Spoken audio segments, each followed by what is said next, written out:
महोदय, सबसे पहले आप लोग सबको धन्यवाद करूंगा।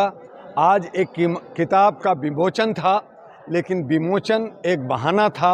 यहाँ पे माइनॉरिटी के जो हमारे जो मुस्लिम कम्युनिटी हैं उनकी एक हिस्सेदारी की बात रखी गई कि उनका हिस्सेदारी राजनीतिक में क्या होगा। जो हमारे 5 राज्यों का विधानसभा का चुनाव है और जो हमारा जो असेंबली का चुनाव आने वाला है, उस पे हमारी हिस्सेदारी क्या होगी माइनॉरिटी की, इस पे बात हुई। इस पे ओवैसी साहब ने अपना पक्ष रखा, बदरुद्दीन साहब ने अपना पक्ष रखा, बाकी लोगों ने भी अपने अपना पक्ष रखा। लेकिन इन्हें ये नहीं मालूम कि 5 दिन का ये जो अधिवेशन बुलाया गया है नरेंद्र मोदी जी के द्वारा, उसमें 1 नेशन 1 इलेक्शन की बात उठ रही है। और 1 नेशन 1 इलेक्शन की आवाज़ अगर मान ली जाती है तो 5 राज्यों का जो चुनाव दिसंबर फर्स्ट वीक में होने जा रहा है वो टल जाएगा और वो आगे जाएगा। रहा असेंबली का जो जनरल इलेक्शन है जो अप्रैल मई 2024 में होगा, अगर 1 नेशन 1 इलेक्शन को एक्सेप्ट कर लिया जाता है तो वो भी टलेगा और 1 साल आगे जाएगा।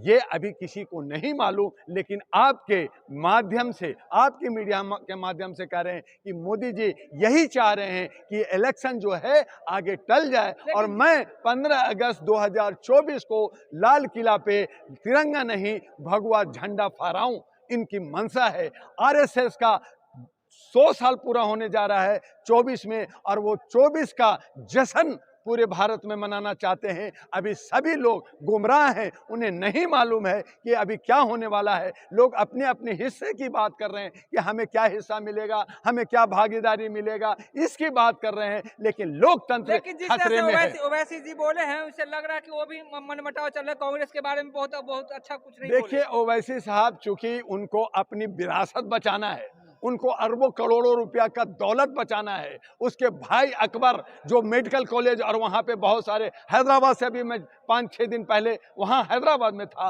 वो सारी विरासत बचाने के लिए वो जो है जवान उनकी बंद है, वो खुल करके बात नहीं कर रहे हैं। घबराए हुए दिख रहे थे, उनके भाषण से लग रहा था कि घबराए हुए बीजेपी। बिल्कुल घबराए हुए हैं, चूंकि उनका सपोर्टर है ना, वो सपोर्टर हैं। आज जो है हमारा मौलाना साद निजामुद्दीन का घबराए हुए हैं, बीजेपी के साथ दे रहे हैं। मदनी साहब बीजेपी के साथ दे रहे हैं। ये सर बड़े बड़े लीडर्स हैं मुसलमानों का, लेकिन मुसलमान को खुल करके साथ देने की हिम्मत है क्या? अभी है इन्होंने, ओवैसी साहब ने कहा हमारे सामने, मैं बैठा था आगे, कि हम 80,000 मुसलमानों को मुफ्त पढ़ा रहे हैं। अरे एक मेडिकल कॉलेज एक बच्चे का मैं देता हूँ 60 करोड़ 20 लाख चाहिए, तो आप मुसलमानों को, बच्चों को, गरीबों को तो मतलब आप पैसा ले रहे हैं क्या? ये बिल्कुल बरकरार है। मैं आपके मीडिया से कह रहा हूं और उनके बीच में बैठ रहा हूं। यहाँ मुसलमानों की टीम है और उनके बीच में कह रहा हूं कि ये बलगला रहे हैं और मुसलमानों को तोड़ रहे हैं। हकीकत ये है कि वो हैदराबाद से आने वाले इलेक्शन में हारने जा रहे हैं और उसका भाई भी अकबर भी हारेगा। उसने एक वहां मर्डर करवाया है, उसका मैं चश्मदीद गवा रहा हूं। तो क्या कैसे देखते हैं मतलब इंडिया को मोदी जी एमपी में? देखिए, एक बात सुन लीजिए, एक जहां तक घमंडी एनडीए जो है पाखंडी कमेटी है, जो अभी देश को बेच रहे हैं। 129 कंपनियों को फायदा पहुंचा रहे हैं, 2 भाइयों को फायदा पहुंचा रहे हैं। और वो कुछ हमारे नौजवानों के लिए, कल उन्होंने बर्थडे मनाया, क्या वो बर्थडे पे छात्रों को, नौजवानों को परिवारवाद चलने वाला नहीं है? कह तो रहे 10 साल हो गया, कब कहते रहोगे? ये जुमलाबाजी कब तक होगा? काम कब होगा? मुझे ये तो बताइए मोदी जी, काम कब करोगे? क्या 10 साल और दे? क्या हमारे रोजगार दोगे, हमें शिक्षा दोगे, हमें स्वास्थ्य दोगे? अरे बेवकूफ बना रहे हो, आप जुमलाबाजी कर रहे हो। तो एनडीए भी नहीं जीतेगी सत्ता, आपको और 50 साल समय चाहिए। तो आपने जो है सुलेमानी पत्थर ले रखा है क्या? आप लिलीपुट ले रखा है क्या? आप जो है बौना आप जो है करके 50 साल पहले आपने कहा कि मैं 72 साल का हो जाऊंगा तो मैं राजनीतिक छोड़ दूंगा। आप 75 साल के हो गए हो, तब भी प्रधानमंत्री बनना चाहते हो और 50 साल और शासन करना चाहते हो। और शासन में आप हमें रोजगार को, बेरोजगारों को रोजगार क्यों नहीं दे रहे? आपने जो है गरीब है, कहाँ गरीब नहीं है, बेरोजगारी तो आपको जर्नलिस्ट महोदय, आपको सब जगह अमीरी दिख रही है। गरीब तो पूरा हिंदुस्तान को गरीब बना दिया आपने। G20 पे 4 लाख करोड़ रुपया मेहमानों, ठीक है मेहमानों का इज्जत होनी चाहिए, लेकिन 4 लाख करोड़ खर्च करके पूरा जो है लॉकडाउन कर दिया, दिल्ली को बंद। क्या पहचान दिया आपने? पूरा विश्व जो है थू थू कर रही है और मजे ले रही है कि ये अंधभक्त लोग, ये सारे जो है पिछड़े लोग जो 1500 साल पीछे जा करके सनातन की बात कर रहा है, हिंदू धर्म की बात कर रहा है और ये विकास करेगा। ये सब मजाक उड़ा रहे हैं हिंदुस्तान का, और हमें आपको लग रहा है कि विकास हो रहा है और विश्व गुरु बनना है। ऐसा कुछ नहीं हो रहा। आपको एनडीए 2024 में बुरी तरह से हारने जा रही है। और रही इंडिया का, तो इंडिया भी घमंडी लोग हैं, सब लोग भ्रष्टाचारी लोग हैं, सब शासन अलग अलग राज्यों में क्या है, ये भी हारने जा रहा है। तो अब तीसरा विकल्प राष्ट्रीय महागठबंधन भारत बन चुका है, जिसमें 222 पार्टियां आ रही है और इन दोनों अलायंस को मुंहतोड़ जवाब देगी। रही बात कि जिसकी जितनी संख्या उसकी उतनी हिस्सेदारी, तो वो सारी चीजें जो आगे आएंगे, जो पढ़ेंगे, वो करेंगे। 28 पार्टी, 63 दल है, नेता है। अरे मेरे भाई, वो 38 पार्टी प्लस 2, वो तो 40 चोर, अली बाबा 40 चोर हैं हमारे आदरणीय माननीय सामान्य मोदी जी जो बीजेपी है। दूसरी तरफ 26 पार्टियां, ये भी लोमड़ी से कम नहीं है, ये भी हमें सबको ठगा है, ये भी सब लुटेरे हैं और भ्रष्टाचारी। इसलिए इन दोनों को जो ब्राह्मणवाद का चोगा पहन कर करके ये जो है, ये जो चादर ओढ़ करके जो काम कर रहे हैं, इन तमाम लोगों को हरा करके नए नौजवानों को, नए महिलाओं को, नए चेहरे को लेकर के आना होगा और देश को, विकास को बचाना होगा। मजदूर लोग तो खुश है मोदी जी से। कहाँ खुश है भैया? क्या आएगा तो मोदी ही। वो बहुत बड़ी बात है, तो देना, वोटर पेंशन दे। उन्होंने कहा 500 रुपये। अरे आपने 5 लाख रुपया लूट लिया, बेरोजगार लोगों को बना दिया, आप टैक्स के पैसा आप बर्बाद कर रहे हो और कह रहे हो मैं 500 रुपया दे रहा हूँ, मैं जो है 5 किलो चावल दे रहा हूँ। उससे जिंदगी निकलती है किसी का? आप लूट लिया देश को, लूट लिया, सारा आर्थिक स्थिति को कमजोर कर दिया। चांद पे। अरे हाँ बिल्कुल। तो पाकिस्तान भी कह रहा है मेरे तो झंडे में चांद है, वो तो कह रहा है मेरे झंडे में चांद है। तो क्या वो चांद हो गया? अरे चांद पे पहले अमेरिका गया, पहले रसिया गया, उनको मालूम होना चाहिए। और अगर ये कहते हैं कि मैं चांद पे भी हिंदू राष्ट्र बनाऊंगा, तो मैं कहा थैंक गॉड्स, आप जाइए वहां बनाइए, आप जाके वहां रहिए। भारत को हमें अमन शांति के साथ, सेकुलर है, ये राष्ट्र है, ये गणराज्य है, रिपब्लिकन हमारा भारत कहलाता है, इसको रहने दीजिए मेरे भाई, इसको मत बर्बाद करो। कहती है मोदी है तो गारंटी है, गारंटी लेते हैं। ये अनभक्ति कह रही है, ये पागल लोग हैं, जो लोग मूर्ख हैं, जो लोग मानसिक गुलाम हैं, वो कह रहे हैं आज हारेंगे, मोदी पे थू थू करने लगे। तो जो जीत जाता है, जो सत्ता में रहता है, उसको सब जयकार करते हैं मेरे भाई। पार्लियामेंट में मतलब अपनी शब्दों से कह रहे थे कि वो दिन 2014 का याद आ रहा है जब सर नमन किए थे और वो याद कर रहे थे। अब दूसरे देखिए, जब उन्होंने कहा था कि मैं एक झोला लेके आया हूँ, झोला लेके जाऊंगा, बड़ी ईमानदारी से मैं चाय बेचा, जबकि कभी चाय नहीं बेचा और ना ही उनको चाय बनाने आता है। अगर बनाना आता तो भारत को बनाते, देश को बनाते, उनको चाय बनाना नहीं आता, शायद बेचे होंगे।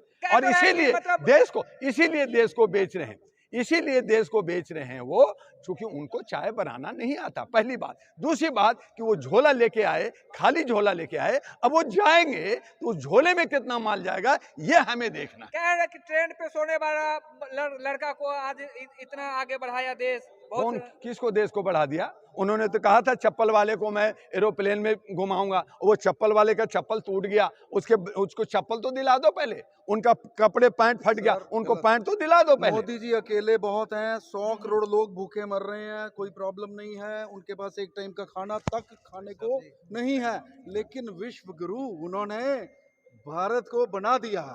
मोदी जी अच्छा मार्केटर है, अच्छा लोगों को लुभा देते हैं, समझा देते हैं, और उसमें हम लोग बार बार फंस जाते हैं और हमारी जो समस्याएं नहीं होती, हमारे जो है ठेकेदारी पे जो है नौकरी मिल रहा है, उनको सैलरी नहीं मिलता है समय पे, और आप बात करते हैं कि हम विश्व गुरु बना रहे हैं। अरे विश्व गुरु तो तब था जब हमारा अशोका था। आपने पार्लियामेंट के अंदर आपने संगूर छड़ी रख करके, राजदंड रख कर करके आपने सतमें जयते को खत्म कर दिया, आपने राजा अशोक का खत्म कर दिया। तो क्या दिया? महिलाएं बहुत सपोर्ट करते हैं, क्या कहेंगे धीरेन्द्र शास्त्री के बारे में? भैया 12वीं पास, जिसको बोलना नहीं आता, पढ़ा लिखा नहीं है, और वो पर्ची निकाल रहा है, तो मैं भी रोज पर्ची निकालता हूँ, मुझे भी जो चावल दे दो, मुझे भी जो है केला खीर दे दो। तो यही तो जो है, जो बहुसंख्यक लोग हैं, जो मतलब ये हनुमान जी से डायरेक्ट बातचीत करते हैं, ये सब बहुसंख्यक की नादानी और मूर्खता है।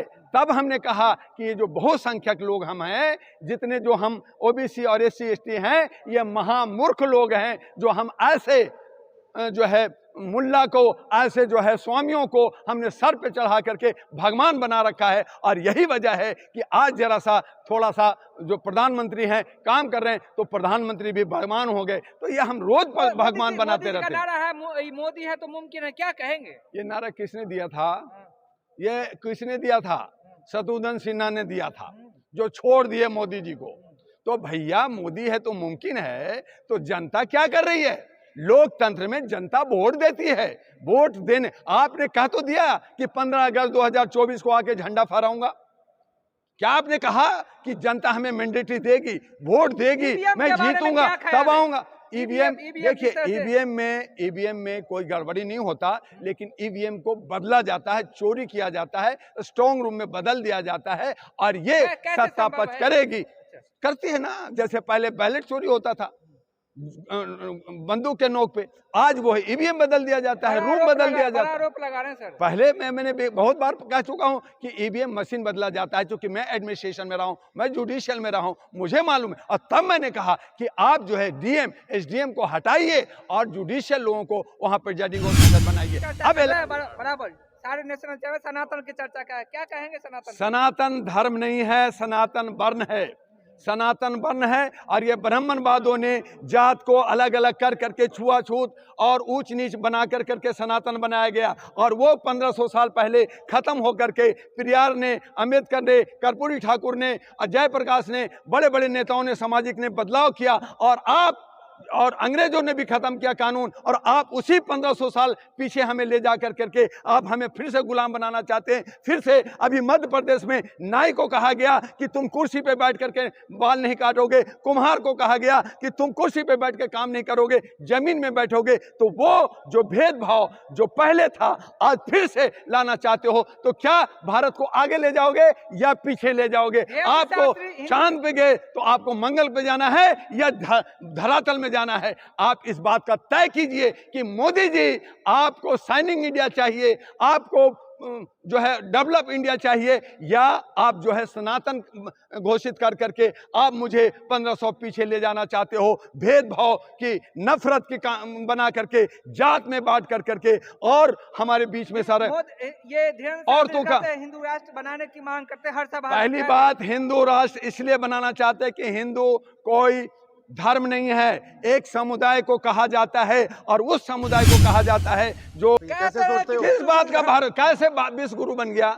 आप नंगा कर करके आप जो है सबका रोजगार खत्म कर करके आप विश्व गुरु की बात करें, ये अंधभक्तों लोगों की है। यही अंधभक्ति हमारे क्या है कि हम जो है मानसिक गुलाम हैं। हम 1500 साल से गुलाम रहे हैं, और आज भी गुलामी में झेल करके हम अपने को एजुकेट नहीं करें। लोग कह रहे एजुकेशन दो, अंबेडकर को मानो, पेरियार को मानो, लेकिन हम अंधभक्ति में इतने चूर हैं कि फिर से हम गुलाम। महिलाओं को और मर्दों को तो तोड़ना है। इसीलिए तो मैंने कहा मानवाधिकार का आदमी हूं मैंने कहा कि विश्व के अंदर, पृथ्वी के अंदर दो ही जात है, एक नर और नारी, और अगर धर्म है तो इंसानियत है, मानवता है, ह्यूमैनिटी है। आप हिंदू मुस्लिम कर करके, मंदिर मस्जिद करके नफरत फैला के आप रोजगार की बात क्यों नहीं कर रहे हो? आप जो है शिक्षा की बात क्यों नहीं कर रहे हो? समानता की बात क्यों नहीं कर रहे हो? अरे ये अंधभक्त नहीं है तो क्या है? अरे जब आज हारेंगे तो यही लोग मुंह छुपाते हुए नजर आएंगे। मैं उस दिन पूछूंगा, डॉक्टर दुआ पूछेगा कि कहां गए अंधभक्त लोग? मोदी जी कहते सबका साथ सबका विकास। मेरे भाई मोदी अकेले कुछ नहीं है। 302 जो अंधभक्त हैं उनको जो पार्लियामेंट के साथ जो साथ दे रहे हैं, आज वो इस्तीफा दे दे, मोदी जी जमीन पे नजर आएंगे। इलेक्शन कमीशन को भी जो है